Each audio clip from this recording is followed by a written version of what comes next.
మెగానే TV. Telangana రాజకీయాల్లో speaker గడ్డం ప్రసాద్కు అధినేత రాహుల్ గాంధీ నుంచి పిలుపు.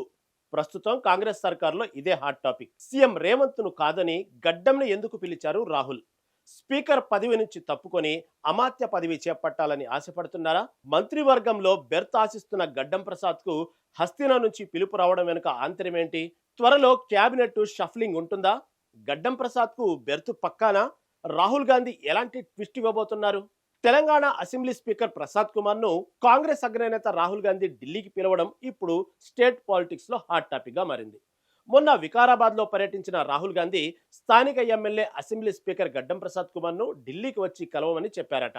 పార్టీ శిక్షణ తరగతుల వేదికైన వికారాబాద్ నియోజకవర్గానికి స్పీకర్ గడ్డం ప్రసాద్ కుమార్ ఎమ్మెల్యేగా ఉన్నారు.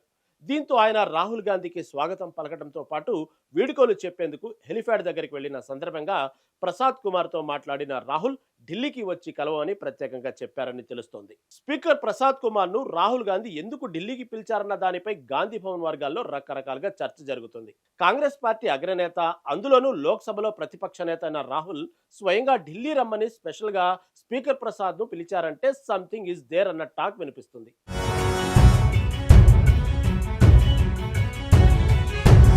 ఏదో బలమైన కారణం లేకుండా రాహుల్ ఎవరిని ఢిల్లీకి వచ్చి కలవాలని చెప్పరని, అలాంటిది స్పీకర్ పదవిలో ఉన్న ప్రసాద్ కుమార్ను హస్తినాకు రావాలని పిలిచారంటే ఖచ్చితంగా ఏదో ఉందని హస్తం పార్టీ నేతలు చర్చించుకుంటున్నారు.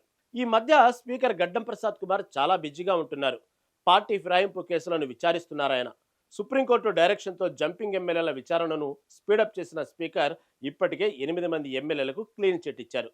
ఇక కడియం శ్రీహరి విచారణ పూర్తిగా తీర్పును రిజర్వ్ చేశారు. మరోవైపు ఇంకా దానం నాగేందర్ కేసు తుది విచారణకు బాకీ ఉంది. ఇలా పార్టీ ఫిరాయింపుల కేసు విచారణతో స్పీకర్ ప్రసాద్ కుమార్ బాగా విసిగిపోయారనే చర్చ కాంగ్రెస్ వర్గాల్లో జరుగుతుంది. 8 మంది ఎమ్మెల్యేలకు క్లీన్ చిట్ ఇవ్వడంపై ఇప్పటికే బీఆర్ఎస్ పార్టీ స్పీకర్ తీరుపై విమర్శలు గుప్పిస్తోంది. ఇక మరో 2 ఎమ్మెల్యేలపై ఎలాంటి తీర్పు ఇస్తారన్న దానిపై రాజకీయ వర్గాల్లో ఉత్కంఠ నెలకొంది.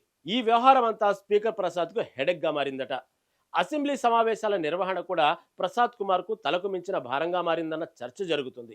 ఇలాంటి సిచ్యువేషన్ లో రాహుల్ గాంధీ స్పీకర్ ప్రసాద్ కుమార్ ను ఢిల్లీకి పిలవడం వెనుక రీజన్ ఏంటి అన్న దానిపై ఉత్కంఠ నెలకొంది. పార్టీ మారిన ఎమ్మెల్యేల అనర్హత పిటిషన్లపై విచారణ క్లైమాక్స్ కు చేరుకున్న నేపథ్యంలో ఆ అంశంపై చర్చించేందుకు పిలిచి ఉంటారా అన్న దానిపై గాంధీ భవన్ వర్గాల్లో చర్చ జరుగుతుంది. ఇక మంత్రివర్గంలో ఇంకా 2 మంత్రి పదవులు ఖాళీగా ఉన్నాయి. అమాత్య పదవుల కోసం చాలా మంది ఆశలు పెట్టుకోగా, అందులో ఉమ్మడి రంగారెడ్డి జిల్లా నుంచి ఇబ్రహీంపట్నం ఎమ్మెల్యే మల్రెడ్డి రంగారెడ్డి రేసులో ఉన్నారు.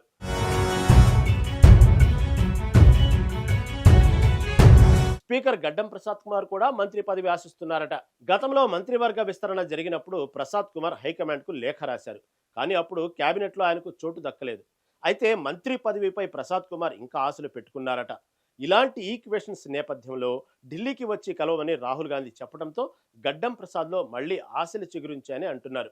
మరి స్పీకర్ను రాహుల్ ఢిల్లీకి పిలిచింది మంత్రివర్గంలో బెర్తు కోసమా, లేక ఫిరాయింపు అంశంపై చర్చించేందుకా అన్నది ఇప్పుడు కాంగ్రెస్ వర్గాలతో పాటు తెలంగాణ పొలిటికల్ సర్కిల్లో ఉత్కంఠ రేపుతుంది. అయితే ఒకవేళ ఫిరాయింపు ఎమ్మెల్యేల అంశం డిస్కస్ చేస్తే రాహుల్తో భేటీ తర్వాత స్పీకర్ నిర్ణయం ఎలా ఉండబోతుంది? మంత్రివర్గంలో చోటు కోసమైతే గడ్డం ప్రసాద్ ప్లేస్ లో స్పీకర్ అయ్యేది ఎవరు అనేది కూడా చర్చనీయాంశంగా మారింది. ప్రసాద్ కుమార్ ను క్యాబినెట్ లోకి తీసుకుంటే ఇప్పటికే మంత్రివర్గంలో ఉన్న 3 ఎస్సీ ఎమ్మెల్యేలలో ఒకరికి స్పీకర్ పదవి కట్టబెట్టే అవకాశం ఉందంటున్నారు.